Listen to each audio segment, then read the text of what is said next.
Hello friends, कैसे हैं आप लोग। आज हम लोग जो टेस्ट सीरीज हुआ था बीपीएससी मेंस का जो टेस्ट चल रहा है, जो सेकेंड टेस्ट में हिस्ट्री का था शेड्यूल, और इसी पर आज हम लोग इसके मॉडल आंसर पर डिस्कशन करेंगे। ये इंस्ट्रक्शन का पार्ट है जो कि क्वेश्चन पेपर के साथ होता है। इसमें आपको 8 क्वेश्चन लिखना है, ठीक है, कोई भी 8 क्वेश्चन लिखना है आपको, और मार्क्स एज इट इज जो एग्ज़ाम में होता है 38 मार्क्स का एक क्वेश्चन होता है, ठीक है। चलिए एक एक करके हम लोग क्वेश्चंस को लेते हैं और फिर इसके आंसर को देखेंगे चर्चा। इसका आंसर आपको डिटेल में यहाँ तो मैं एक रफ एक ब्लूप्रिंट मैं बताऊंगा एक सिनॉप्सिस फॉर्मेट में, लेकिन डिटेल में आपको आंसर पीडीएफ फॉर्मेट में मिल जाएगी, ऐप पर ही डाल दिया जाएगा, ठीक है। रिपब्लिक आईएएस के ऐप पर जो मेंस वाला सेक्शन है, मेंस टेस्ट सीरीज वाला, उस वहाँ पर डाल दिया जाएगा, तो वहाँ से आप लोग इसको पीडीएफ को देख लेंगे आंसर को।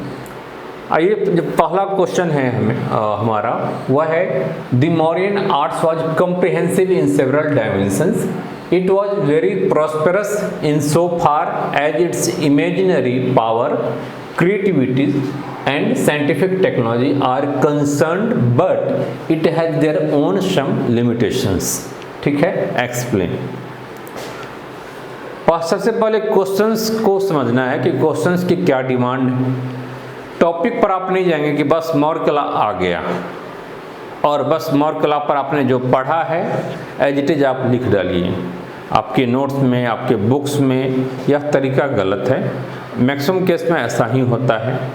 आप टॉपिक को देखते हैं कि आ गया, लेकिन आ गया क्या क्वेश्चन आ गया, क्वेश्चंस की डिमांड क्या है, किस एंगल से क्वेश्चंस को पूछा गया है, उस एंगल से ही, उस डायमेंशन से ही आपको आंसर लिखना होगा। अदरवाइज आप बहुत ज़्यादा लिख करके भी अच्छा मार्क्स नहीं ला सकते हैं, ठीक है।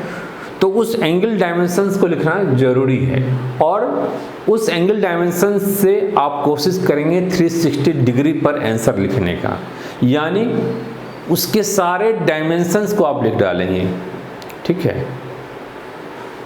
चर्चा हम लोग करते हैं। तो इंग्लिश का क्वेश्चन हो गया। इसमें तो चलो हमने हाईलाइट कर दिया है, बट वहाँ पर आपको हाईलाइट स्वयं करना होगा, अंडरलाइन करना होगा। क्वेश्चंस को आप देखिए, हाईलाइट कर लीजिए कि कीवर्ड क्या है, क्या पूछ रहा है, और उसके आसपास ही आप उसके सराउंडिंग्स में ही अपना आंसर लिखिए। उससे आप डाइवर्ट नहीं होंगे, उससे बिल्कुल चिपके रहना है आपको, ठीक है। तो हिंदी में भी देख लीजिए। मौर्य कला विभिन्न आयामों की दृष्टि से व्यापक था, ठीक है। तो इसमें क्या दिख रहा है कि उस विभिन्न आयामों की चर्चा करनी है, विभिन्न डायमेंशंस की चर्चा करनी है। तो यहाँ पर आप देखिए विभिन्न आयाम आपका इम्पोर्टेंट हो गया, ठीक है। विभिन्न आयामों की दृष्टि से व्यापक था, कॉम्प्रिहेंसिव है। यह कल्पनात्मकता, रचनात्मकता एवं वैज्ञानिकता की दृष्टि से काफी समृद्ध था, लेकिन इसकी अपनी कुछ सीमाएं भी हैं, रही है, स्पष्ट करें।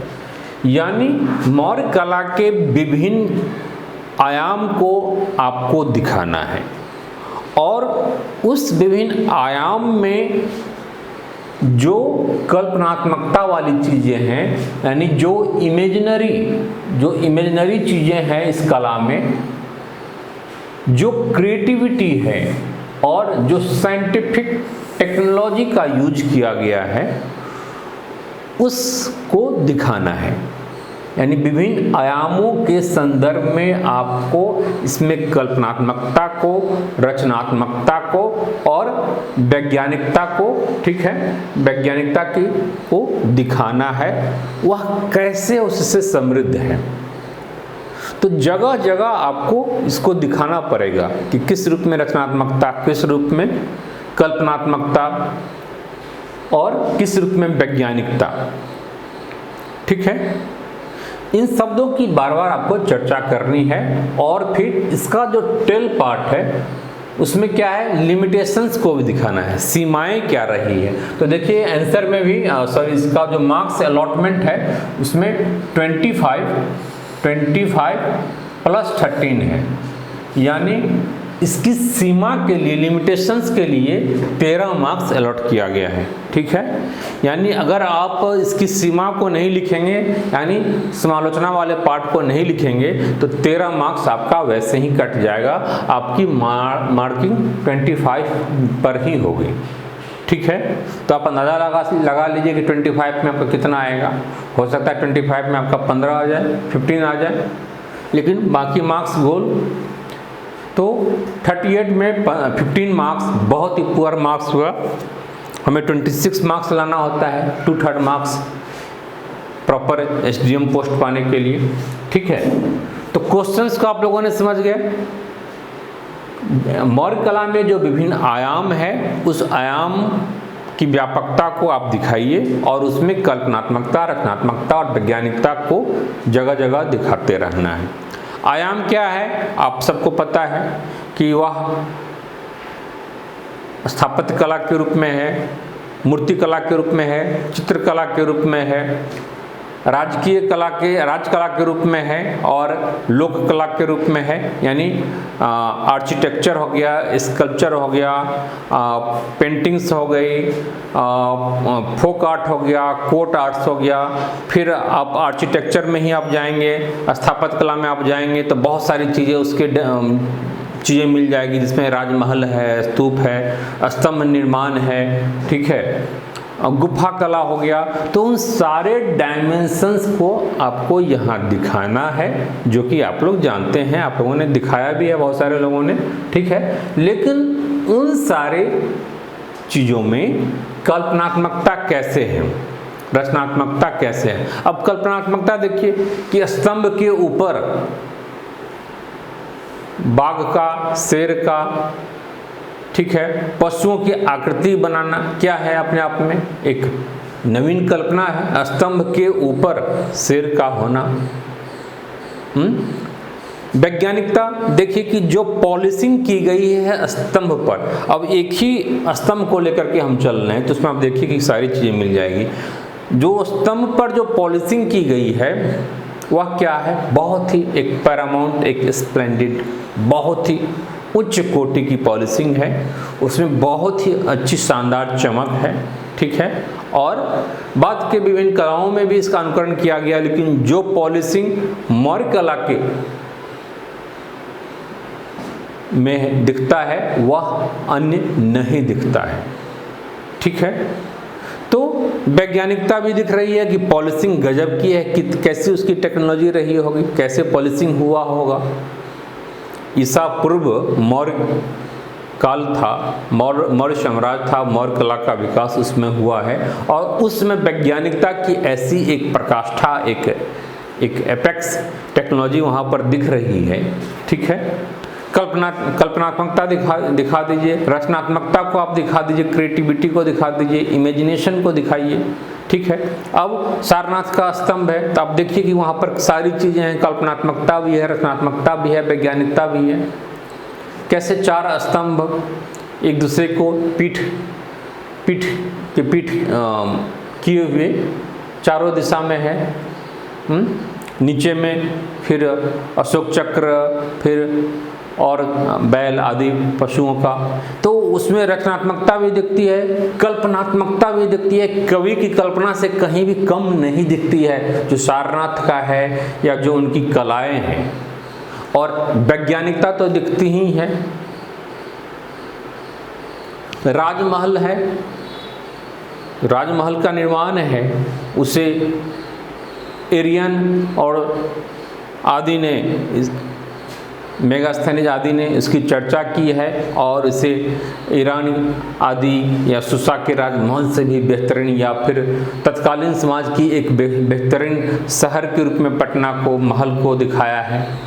तो कैसी उसमें वैज्ञानिकता रही होगी, उसकी रचनात्मकता, कल्पनात्मकता कैसी, कितनी उत्कृष्ट थी। और यही कल्पनात्मकता, यही रचनात्मकता और वैज्ञानिकता मौर्य कला को एक काफ़ी ऊंचा स्थान दिलाता है। कला तो बाद में भी बहुत सारी कलाएं आई हैं, लेकिन मौर्य कला में यही सारी चीज़ें हैं जो काफ़ी अलग है और इसे उत्कृष्ट स्थान दिलाता है। ठीक है, तो इस क्वेश्चंस को लिख लेंगे, कोई दिक्कतें नहीं होगी। ठीक है, आप लोगों ने लिखने का कोशिश किया है, लेकिन बहुत कम लोग इसके बिल्कुल परफेक्शन। अच्छा हाँ, एक और इम्पोर्टेंट बात है, तो अभी तो जितनी बातें हमने किया 25 मार्क्स के लिए ही किया, इसमें 13 मार्क्स का एक टेल क्वेश्चन भी है, और वह है कि इसकी अपनी कुछ सीमाएं भी है। It has their own some limitations. तो वह लिमिटेशंस क्या है? ठीक है, तो इस कला में जो भी लिमिटेशंस है उस लिमिटेशंस को दिखाइए आप, यानी उसकी आलोचना वाली पार्टें। ठीक है, उस बोर्ड पर होता तो मैं डिटेल में आपको लिख भी देता। ठीक है, तो इसमें लिमिटेशन वाली पार्ट में आप क्या करेंगे, लिमिटेशंस को दिखा दीजिए। जो लिमिटेशंस है, लिमिटेशंस क्या है?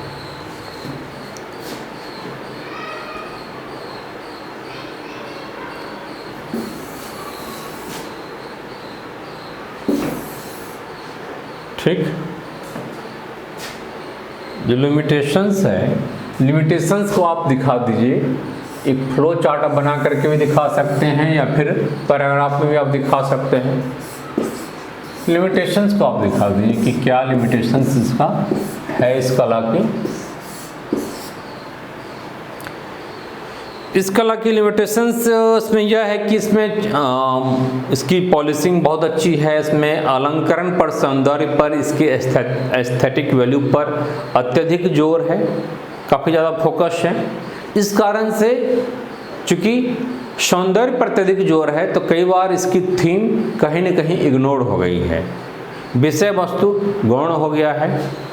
कला में केवल सौंदर्य ही महत्वपूर्ण नहीं है, उसके साथ साथ उसकी थीम, उसकी मैसेज भी इम्पोर्टेंट है, जो कि मधुबनी पेंटिंग में आप देखते हैं कि उसकी मैसेज बहुत ही अच्छी है। पटना कलम शैली में भी की भी अपनी खासियत है। तो यहाँ पर अलंकरण पर अत्यधिक जोर है। दूसरी कि अलंकरण के साथ साथ जो एस्थेटिक वैल्यू पर जो जोर दिया गया है, तो इससे क्या हो गया कि कई जगह उसमें एक वल्गैरिटी भी आ गई है, एक अश्लीलता भी आ गया है। इस ढंग से नारी को दिखाया गया है। तो ये सब क्या है, लिमिटेशंस है, आलोचना वाली पार्ट है। तो इसको आप एक एक पैराग्राफ में आप दिखा देंगे कि focused on, very much focused on aesthetic value. ठीक है, एस्थेटिक वैल्यू एक एक करके दिखा देंगे। इसमें क्या है, मौर्य कला में लकड़ी का अत्यधिक प्रयोग है, वुडन आर्ट्स का प्रयोग है, पत्थर का भी प्रयोग है, स्टोन का भी प्रयोग है। ठीक है, और यही इसको अस्थायी भी देता है। लेकिन लकड़ी के प्रयोग होने से लकड़ी खराब भी हो जाता है, क्योंकि भारत के क्लाइमेट में जहाँ पर आर्द्रता ज़्यादा है, बारिश ज़्यादा होती है, आर्द्रता ज़्यादा, ह्यूमिडिटी ज़्यादा होगी, तो लकड़ी खराब हो जाएगा। तो वुडन इस रूप में इसकी एक लिमिटेशंस है। दूसरी इंपॉर्टेंट बात है कि इसमें there was a less use of metals, यानी मेटेलिक आर्ट्स यहाँ पर डेवलप नहीं हो पाया है। लेस क्या डेवलप हो ही नहीं पाया है ना। जिस प्रकार से पाल कला को हम लोग अपने ब्रोंज आर्ट्स के रूप में जानते हैं, जो कांस्य कला के रूप में जो इसकी ख्याति है, तो वह चीज़ें यहाँ पर नहीं है, मेटल का प्रयोग यहाँ पर नहीं है कला में। तो ये सारी क्या है, लिमिटेशंस है। आलोचना का मतलब कोई गाली गलौज करना नहीं होता है, जो उसकी सीमाएं हैं, सीमाओं को आप दिखा दीजिए। अच्छा, there was a centralisation of modern arts around the capitals, around the capital of Pataliputra उसके आसपास, यानी जो ईस्टर्न सूबा था, ईस्टर्न प्रदेश था, और उसकी राजधानी पाटलिपुत्र थी, उसके आसपास ही ज़्यादा कला का संकेंद्रण दिखता है। ठीक है, संकेंद्रित है, सेंट्रलाइजेशन है।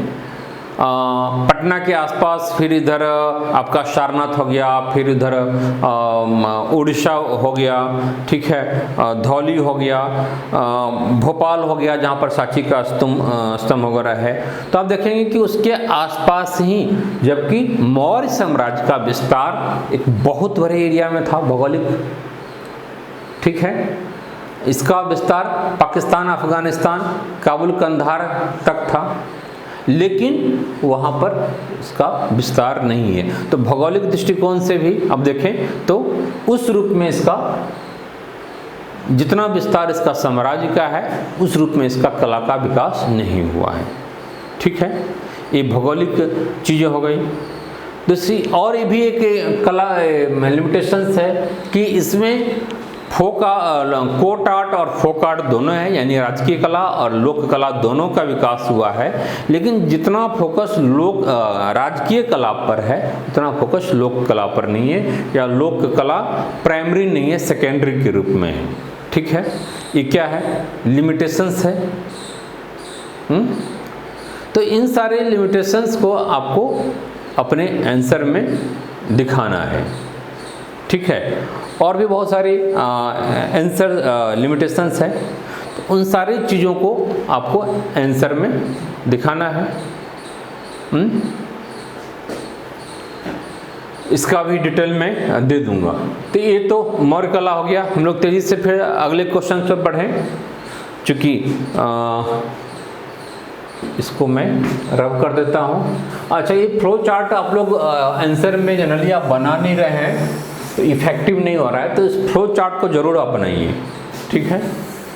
अपने आंसर में इसको ज़रूर आप डालेंगे। जैसे यहाँ पर विभिन्न आयामों में या फ्लो चार्ट को आप दिखा सकते हैं। हर एक क्वेश्चंस में 1-2 फ्लो चार्ट होना चाहिए, इससे उसका एक विजुअल इम्पैक्ट बढ़ता है। अच्छा, नेक्स्ट क्वेश्चन है, describe the silent features of Patna Qalam paintings and how it was different from Pala arts, ठीक है। पटना कलम चित्रकला के मुख्य विशेषता को स्पष्ट करें और पाल कला से कैसे भिन्न था। तो मुख्य विशेषता तो ठीक है, आप लोग दिखा देंगे पटना कलम की मुख्य विशेषता क्या है, लेकिन पाल कला से भिन्न कैसे था बहुत सारे लोग नहीं दिखा पाए, ठीक है। तो पाल कला की भिन्नता, पाल कला से भिन्न किस रूप में था, तो जिस पाल कला को हम लोग क्या किस रूप में जानते हैं, उसमें भी क्या है, एक एस्थेटिक वैल्यू पर ज़्यादा फोकस है, उसमें भी कई जगह वल्गरिटी जैसी चीज़ें आ गई है। जबकि पटना कलम क्या है, पटना कलम में एक सादगीपन है, एक आम जनजीवन का चित्रण उसमें दिखता है। पाल कला राजकीय कला है, पटना कलम क्या है, एक आम आदमी की चित्रकला है, एक आम जनजीवन का चित्रण है। भौगोलिक दृष्टिकोण से आप तुलना दिखा सकते हैं कि पाल कला का डायमेंशंस काफ़ी ज़्यादा था, क्षेत्रीय विस्तार, जबकि पटना कलम पटना और आसपास के क्षेत्रों में इसका फैलाव था। समय के हिसाब से आप तुलना दिखा सकते हैं, ठीक है। विषय वस्तु के रूप में आप तुलना दिखा सकते हैं।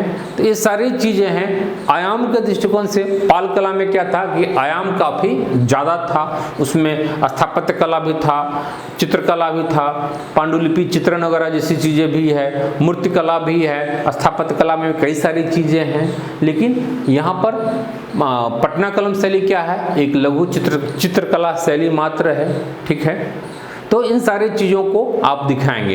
पटना कलम शैली में कुछ और भी आप दिखा सकते हैं इससे भिन्नता, कि पटना कलम शैली में मुगल शैली का भी प्रभाव है, ब्रिटिश और स्थानीयता का भी प्रभाव है, एक जिसके कारण से इसे इंडो ब्रिटिश शैली भी कहते हैं। तो इसमें कई सारी चीज़ों का प्रभाव है, जबकि पाल कला में ऐसा नहीं है। पाल कला में प्रभाव है, अगर है तो वह पीछे की मौर्य कला का प्रभाव है। तो अनेक डायमेंशन से इसकी आप चर्चा कर सकते हैं, तुलना को आप दिखा सकते हैं, ठीक है। तेजी से हम लोग कुछ और क्वेश्चन को ले लेते हैं। अब अगला क्वेश्चन है आपका, तो इस क्वेश्चन में कोई दिक्कत नहीं होगी, इसमें भी आप देखिए 25+13 का रेशियो है मार्क्स में। तो टेल पार्ट को आपको लिखना ही लिखना है, कैसे भिन्न था, ठीक। अब आगे देखिए, आगे हम लोग देखते हैं। अगला क्वेश्चन है कि बिहार के विशेष संदर्भ में 1857 की क्रांति के महत्व की आलोचनात्मक विवेचना कीजिए। यानी 1857 की क्रांति का महत्व क्या है, बिहार के विशेष संदर्भ में दिखाना है, साथ ही उसकी आलोचना भी करनी है। ठीक है, क्रिटिकली एग्जामिन, क्रिटिकली एग्जामिन आपको करना है। ठीक है, क्रिटिकली एग्जामिन